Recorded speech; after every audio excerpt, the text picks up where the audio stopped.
Alhamdulillah Pak, baik Pak. Di sini hadir semua apa ada yang gak hadir? Hadir alhamdulillah Pak, semua masuk. Sebelum alangkah baiknya pembelajaran hari ini, Bapak ingin berdoa dulu dipimpin oleh Rafli. Baik, sebelum mulai pembelajaran, alangkah baiknya kita berdoa dulu. Berdoa dimulai. Selesai, beri salam. Assalamualaikum warahmatullahi wabarakatuh. Waalaikumsalam. Di sini Bapak akan menjelaskan materi tentang perdagangan internasional. Sebelum masuk ke materi, ada yang tahu apa itu perdagangan internasional? Tidak. Perdagangan internasional. Siapa?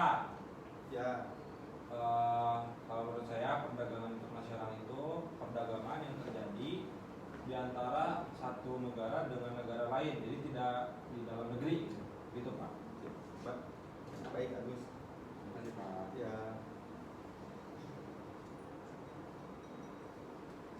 Nah, di sini saya akan menjelaskan tentang poin-poin materi. Yang pertama yaitu pengertian perdagangan internasional, yang kedua manfaat perdagangan internasional, yang ketiga faktor penghambat dan pendorong perdagangan internasional, yang keempat teori perdagangan internasional, dan yang kelima tujuan kebijakan perdagangan internasional, dan yang terakhir alat pembayaran internasional. Nah, di sini ada pengertian perdagangan internasional. Boleh bantu baca oleh Yunita. Perdagangan internasional, proses tukar menukar barang. Perdagangan internasional adalah proses tukar menukar barang antar dua negara atau lebih untuk mendapatkan laba.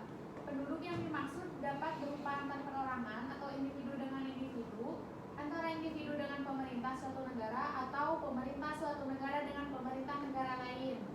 Terima kasih Yunita.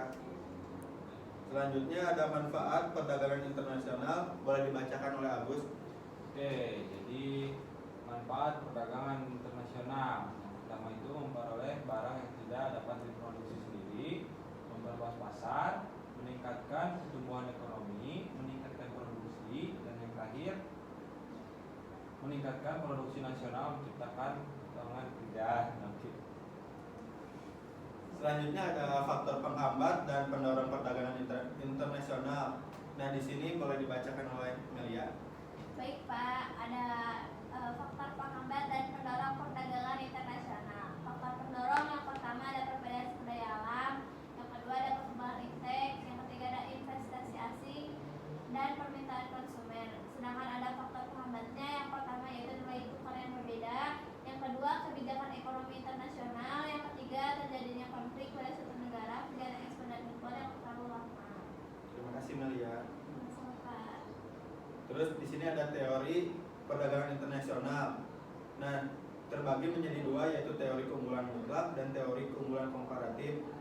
Teori keunggulan mutlak boleh dibacakan oleh Pika.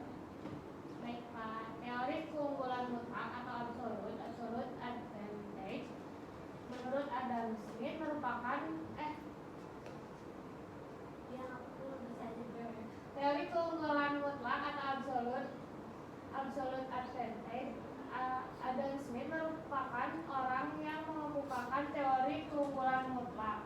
Ia berpendapat bahwa teori keunggulan mutlak dijelaskan sebagai kondisi di mana suatu negara dapat menghasilkan atau memproduksi barang atau jasa lebih banyak dibandingkan dengan para pesaingnya dengan mengeluarkan biasa yang lebih rendah dalam produksinya sehingga mendapatkan keuntungan yang lebih besar.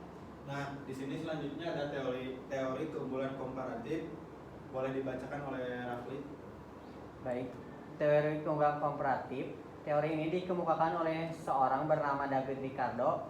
Teori ini muncul untuk mengatasi kelemahan dalam teori keunggulan absolut, di mana negara yang tidak memiliki keunggulan absolut berbeda nasibnya dibandingkan dengan negara yang dimiliki keunggulan absolut. Terima kasih Rafli. Sama-sama. Di sini ada tujuan kebijakan internasional. Yang pertama, meningkatkan pertumbuhan ekonomi dan menciptakan lapangan kerja. Yang kedua, meningkatkan pendapatan dan kesejahteraan masyarakat. Yang ketiga, meningkatkan akses pasar bagi produk dalam negeri, meningkatkan daya saing industri dalam negeri, meningkatkan diversifikasi ekonomi dan mengurangi ketergantungan pada sektor tertentu, meningkatkan transfer teknologi dan pengetahuan, dan yang terakhir, meningkatkan hubungan diplomatik dan kerjasama antar negara-negara. Nah, di sini ada alat pembayaran internasional. Dalam perdagangan internasional ada 9 alat pembayaran yang bisa digunakan, yaitu boleh dibacakan oleh Agus. Yang pertama itu ada pembayaran tunai, pembayaran kemudian, lalu kompensasi pribadi, lalu ada letter of credit atau LC, lalu ada konsinyasi, wesel, emas, cek dan paypal. Di sini ada contoh kasus video tentang perdagangan internasional. Mohon untuk disimak terlebih dahulu. Baik, Pak.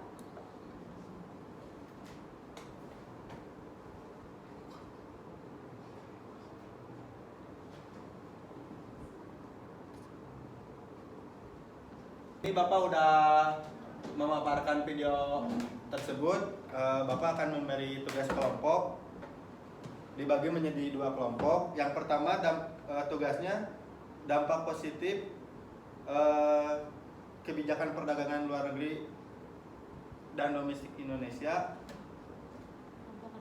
Yang kedua dampak negatif kebijakan perdagangan luar negeri dan domestik Indonesia. Bapak beri waktu 20 menit untuk kalian berdiskusi. Oh, ini Kak, benar. Itu kasihan sama kelompok kamu. Kamu kenapa? Benar ini. Nah, jadi kan kebijakan Dampak apa sih? tapi itunya. Dua tuh. Baik, Bapak cukupkan untuk kalian berdiskusi. Nah, di sini untuk kelompok pertama boleh maju ke depan untuk memaparkan hasil diskusinya. Kelompok 1 silakan untuk memaparkan hasil diskusinya. Untuk Agus silakan ke depan.